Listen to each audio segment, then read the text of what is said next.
এর জন্য প্রথমে চলে যাবেন স্কেচআপের ফাইল অপশানে, ফাইল অপশান থেকে ইম্পোর্টে ক্লিক করবেন। এরপর আপনাদের যে অটোক্যাড ফাইলটি আছে সেটি সিলেক্ট করে ইম্পোর্টে দিবেন। এতে আপনাদের যে অটোক্যাড ফাইলটি আছে সেটি স্কেচআপে চলে আসবে। এখন এটি গ্রুপ অবস্থায় আছে, আপনি চাইলে এটি সিলেক্ট করে রাইট বাটন ক্লিক করে এক্সপ্লোরে দিয়ে আনগ্রুপ করতে পারবেন। আবার চাইলে এভাবেও রাখতে পারবেন। আমরা কাজের সুবিধার জন্য এভাবেই রেখে দিচ্ছি। যেহেতু আমরা এক্সটেরিয়র ডিজাইন করব, এর জন্য প্রথমেই এই ফ্লোর প্ল্যানের চতুর্দিকের যে দেয়ালগুলো আছে সেগুলো রেক্ট্যাঙ্গল দিয়ে সিলেক্ট করব। আপনারা যদি স্কেচআপের বেসিক টুলগুলোর কাজ না জানেন তাহলে আমাদের পূর্বের একটি ভিডিও বেসিক টুল নিয়ে করা আছে, সেটি দেখে আসতে পারেন।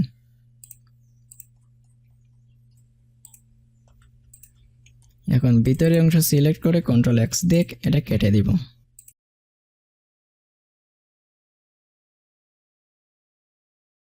এখন আমরা দেয়াল ড্র করব। এখন পুশ পুল টুল নিব, এটাকে উপরের দিকে দিব, 10 ফিট লিখে এন্টার দেব। একটি ফ্লোরের হাইট আমাদের সাধারণত 10 ফিট হয়ে থাকে। সেমভাবে এই সাইডও সিলেক্ট করব, এরপর ডবল ক্লিক দিয়ে সবগুলা এক সেম করে দেব।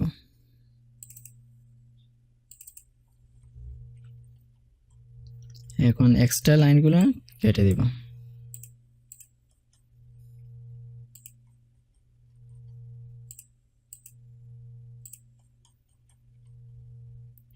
এখন আমরা এই ফ্লোর প্ল্যানটি মুভ করে উপরে নিয়ে আসব। এরপর টেপ টুল নেবেন, টেপ টুল দিয়ে দরজা জানালার সাইডগুলো সিলেক্ট করবেন।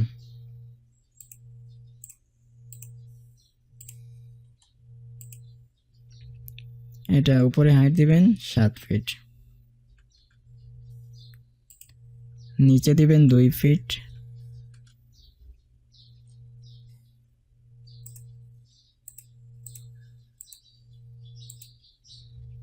এটাও সেম 7 ফিট উপরে দিবেন এবং নিচে দিবেন 2 ফিট।